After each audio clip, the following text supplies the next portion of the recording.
Please believe in Jesus Christ. I cannot save you. But now, I do believe in God's salvation, so we can see each other again.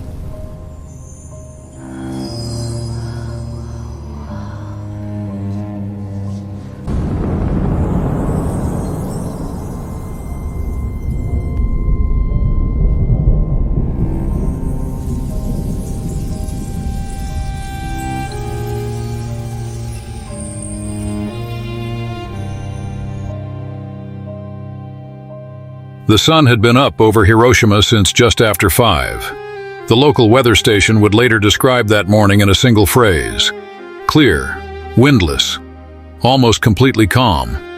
Cicadas sang in the trees. Dragonflies rested on wooden fences. Children chased each other through the streets with butterfly nets. The city moved into the start of an ordinary day. Just after 7 in the morning, an air raid alarm sounded. A few American planes appeared high overhead. No one ran. Everyone in Hiroshima had heard that alarm before. At 7:31, the all clear was given. The people who had stepped into shelters stepped back out. The streetcars filled. The market stalls opened. Among the women moving into that ordinary morning was a Seventh-day Adventist named Hiroko 28 years before the bomb, a Hiroshima-born dentist had returned home from California. His name was Shuichi Tatsuguchi. He had crossed the Pacific as a teenager, studied at Healdsburg College in the rolling hills north of San Francisco, become a Seventh-day Adventist, and trained in dentistry. Then he had come back. He built a practice in his hometown, and from his own pocket, he built a church. The historian A.N. Anderson, writing in 1917, said it plainly. The building of this handsome little edifice is due to one of the members, Dr. Tatsuguchi, who advanced practically all the funds. The little chapel rose on a quiet street called Moto-machi, next to Hiroshima Castle and the Army's drill ground, in the heart of the city's military district. By the time the war came, the congregation had grown to 70 or 80 members. Teachers, dentists, doctors, mothers, students. None of them knew yet that their little church would matter more for the day it was torn down than for any of the years it had stood. As the war deepened, the Japanese government began to look at Christian groups with suspicion. Adventists were particularly suspect. Their core message was that Christ would return, and that he would establish a kingdom that would outlast every earthly throne. That belief did not sit well with a regime that was teaching its people that their emperor would one day rule the world. In the official Encyclopedia of Seventh-day Adventists, the historian Hilary Dickerson records that Japanese militarists labeled the Hiroshima Adventist Church, in her words, a hazard to some of their military installations. The little chapel that stood beside the Army's drill ground was ordered torn down.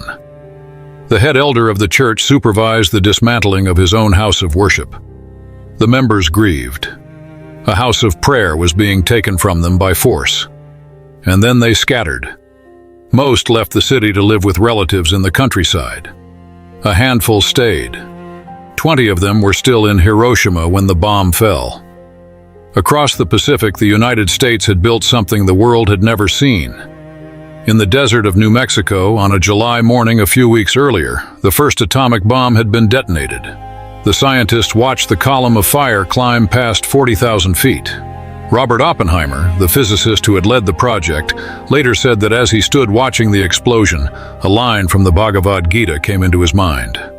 "Now I am become death, the destroyer of worlds." Japan refused to surrender. President Truman authorized the bomb's use over the moral opposition of several of his own generals. The weapon was loaded onto a B-29 bomber named the Enola Gay. By the early morning of August 6th, it was already in the air over the Pacific, headed for a city that had not yet woken up afraid. The bombardier had been given a target, a bridge. At the center of Hiroshima, where the Ota River split into two, a wide bridge crossed both branches in the shape of a T. From 30,000 feet, in clear morning air, the T was unmistakable. At 15 minutes past 8 in the morning, the bomb was released. It fell for 44 seconds. A crosswind pushed it just enough to drift 200 meters off the bridge. It detonated almost a third of a mile above the rooftops, directly over a small surgical clinic owned by a Dr. Shima. The tail gunner of the Enola Gay, a young man named Bob Karen, watched the explosion from his rear position. He said later that what he saw was a peep into hell. In the first fraction of a second after the bomb detonated, the ground beneath the explosion reached 7,000 degrees Celsius, hotter than the surface of any iron forge ever built. Hotter, in that moment, than the surface of most stars. Within half a mile of the explosion, people simply ceased to exist. Their shadows were burned onto the stone and pavement where they had been standing. A shockwave moved outward at the speed of sound. The wind that followed it picked up the T-shaped bridge itself and lifted it several meters into the air before letting it settle back onto its foundations. The mushroom cloud climbed past 40,000 feet. Within a 2-kilometer radius, the city ceased to be a city. Some estimates of the dead, in the hours and weeks that followed, reach 140,000. Less than a kilometer from where the bomb detonated, Hiroko Kainu was inside her home. She felt the wind hit before she heard the explosion. The glass in every window exploded inward at once. She had no time to think. She dropped to her knees and prayed. Every shard of glass passed her by. When she opened her eyes, she was still on her knees, untouched. Outside her broken window, a city was burning. Inside, a woman who had knelt to pray was standing again, unmarked. In another part of the city, also within a kilometer of where the bomb fell, Iwa Kuwamoto had been buried under her own collapsed house. She crawled out. Above her, the mushroom cloud blotted out the sun and shrouded the land in darkness. Those are her own words. Her husband was still trapped beneath the ruins, and fires were advancing on them from every direction. She tried to free him. She could not. Her husband had spent his whole life refusing the faith his wife and his mother had begged him to receive. Now he did not have minutes left. Iwa said to him, "The fire will be here soon. I can't do anything more, so let's die here together. God knows everything. Please believe in Jesus Christ. I cannot save you." He answered, "No. I will die here, but you must escape for our children's sake. You must somehow get to safety and find the children. Do it for the children." She said, "No. There is no way I can escape from this fire. I will die here with you." And he said, "No. I'll be okay here. For a long time I rebelled against my mother and you, and wouldn't believe in God. But now I do believe in God's salvation, so we can see each other again. Please, please go and find the children. Please, just go." She left him. She poured water over herself as she ran through fire that was hot enough to vaporize concrete. She reached her children. Tomiko Kihara was a physician with her own clinic in Hiroshima. She had been on night duty the evening before the bomb. She had come home at 2 in the morning and gone straight to bed. When the bomb fell, she was less than a kilometer from the detonation site, fast asleep. Nothing fell on her. She woke up. She ran outside, expecting to see what had happened. All she could see was the burned and blackened ground. She understood, in a single second, where she was standing. She ran across what was left of the city to a hospital on its edge. For 1 week, without rest, without sleep, she worked over the dying. Within half an hour of the explosion, the sky over Hiroshima darkened a second time. What fell was not water. It was soot and ash and radioactive dust, condensed into drops so heavy and so thick that survivors compared them to tar. The temperature in the city dropped sharply. People who had not yet stopped running stopped and shivered. In the ponds, the fish floated to the surface, dying. The black rain fell as far as 18 miles from the center of the city, and it fell on the survivors too, soaking the ash into their hair and skin. And here is the thing to understand. Hiroko, Iwa, and Tomiko were each less than a kilometer from the center of the blast. But they were not the only ones. 17 more believers were scattered across the dying city that morning, every one of them inside the radius that should have killed them. We do not have all of their names. We do not have all of their stories, but we have the fact that ties them together. Every single one of the 20 who stayed in Hiroshima lived. Not 3, 20. Step back from the burning city for a moment and look at what the army did not understand when it ordered the chapel torn down. 70 or 80 Adventist members had filled that little church before the war. When the dismantling order came, the congregation grieved. But the building did not come down in a single day. The members did not all stay to watch their pews and their pulpit and their hymnals carted away. As the timbers came down, the community came apart. Most of them left Hiroshima to wait out the war with relatives in the countryside. When the bomb fell, only 20 remained inside the city. V.T. Armstrong, the Adventist field president for that region of Asia, wrote to the General Conference less than a year after the bomb. His words went on the record in June of 1946. As persecution came, he said, the members scattered into the country, and when the atomic bomb dropped on Hiroshima, as far as we know, not one Seventh-day Adventist loyal to the church lost his life in that disaster. The closing of the church doors had been, in Providence, an open door away from ground zero. What looked like persecution had quietly become evacuation. Years before anyone in Hiroshima knew the word uranium, the dispersal had begun. While the 20 in Hiroshima were being held, other believers in Japan were not. 2 years before the bomb, on a single day, 42 Adventists were arrested across the country. Ministers, teachers, editors, church officers, laymen. One of them was Pastor Sano, who would spend the next year and a half in a jail cell he later called the pigsty. His fellow minister, Shoichi Imamura, died of kidney disease in the Fukuoka detention prison less than a year before Hiroshima burned. Pastor Yasunosuke Watanabe died in another prison the same year, in Kobe. In a coastal town not far away, a blind Adventist Bible teacher named Eiko Araki was arrested and questioned for hours, and then released because the police could not find any way to make her seem dangerous.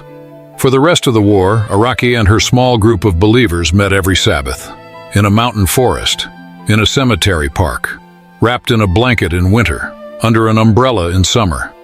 They did not miss a single one. Some of God's people were spared the fire. Some of God's people were not. Both groups belonged to the same Lord. The first time the story of the Hiroshima 20 was told publicly, it was told 10 months after the bomb fell. But the story was 30 years old before someone actually went and checked. Her name was Asako Furunaka. She was a newspaper reporter in Tokyo.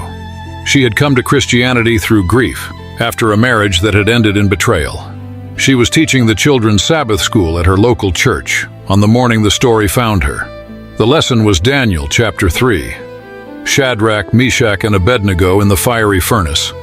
A boy in her class said, "I can't believe that." And a girl answered him, "I can believe it, because my grandmother tells me that not one member of the Hiroshima Adventist Church was killed when the atomic bomb was dropped on Hiroshima." Asako realized, listening, that she did not believe it either. She decided to do what a reporter does. She would visit every Hiroshima church member who had been there that day. She would check. She found every one of them. Not one had been killed. Not one had been wounded. When her investigation was finished, she was baptized. Years later, at the age of 58, she enrolled in seminary. She became a pastor. She finished her life saying this, "I have no earthly family to lean on, but I know God loves me, so I am content."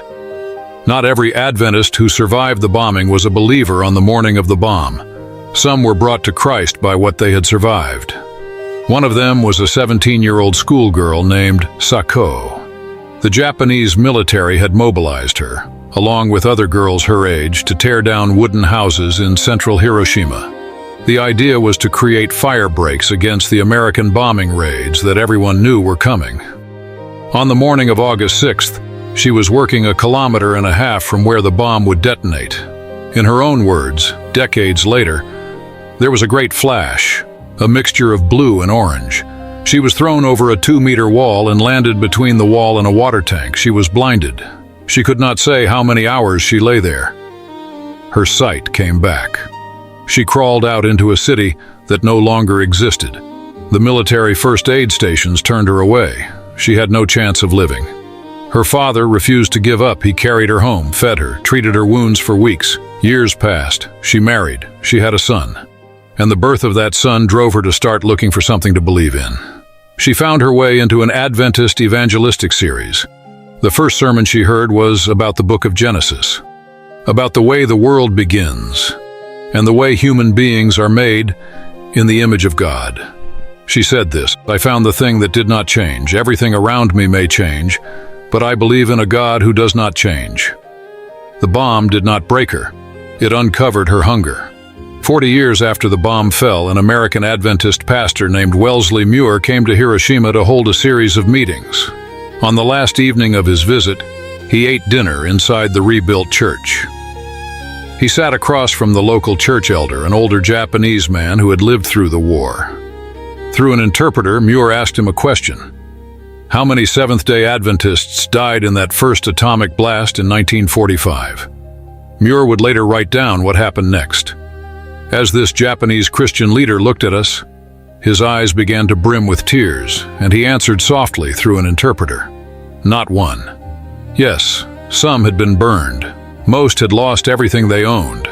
The city itself had taken decades to come back. But not one Seventh-day Adventist had lost his or her life. 40 years later, the word still came in tears. The little girl in Asako Furunaka's Sabbath school class had been right. In Daniel chapter 3, 3 Hebrew men were thrown into a furnace heated 7 times hotter than its normal heat. The soldiers who threw them in were killed by the fire as they cast them down. The 3 were unharmed. King Nebuchadnezzar looked into the flame and said, "And the form of the 4th is like the Son of God." Psalm 91 says the rest of it. 1,000 shall fall at thy side, and 10,000 at thy right hand, but it shall not come nigh thee. The promise was never that the fire would never come. The promise was that he would be in it. Sometimes God delivers his people from the fire. 20 Seventh-day Adventists in Hiroshima walked through one of the worst days in human history. Sometimes God delivers his people through the fire. Pastor Imamura held his faith in a Fukuoka prison cell and died with it intact, and his Savior was there too. One of those is a miracle the world remembers. The other is a miracle the world does not see. Both are the same God, walking in the furnace with his own. 6 years after the bomb, V.T. Armstrong returned to Hiroshima to dedicate the rebuilt Adventist church. The little chapel that had been torn down had risen again in a quieter part of the city. The members were back. The pews were full. If you are sitting in your own kind of fire today, look for the one who is walking beside you. Hiroko Kainu felt the floor shake and dropped to her knees before she had a single thought. That is the posture this story leaves us in.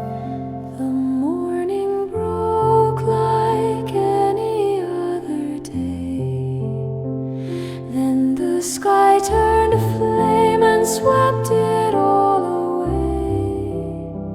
She fell to her knees and called his name.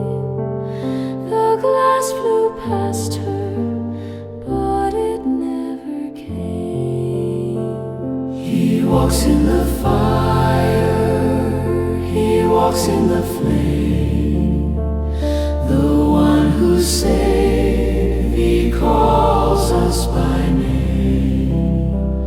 Whether he brings us out or carries us through, the form of the 4th is walking with you.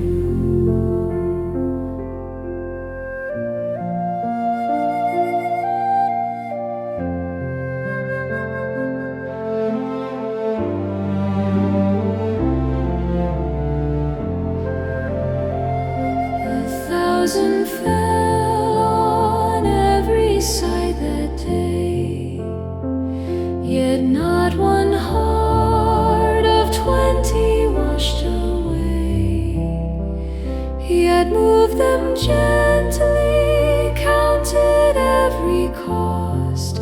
In the shadow of his wing, not one was lost. He walks in the fire, he walks in the flame.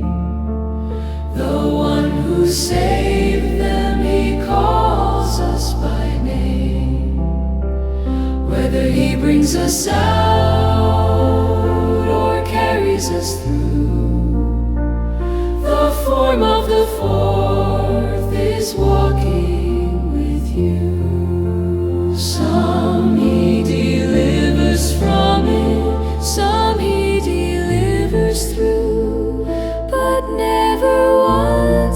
does he leave the furnace too? Peace be still, the voice still calls, I will never let you go.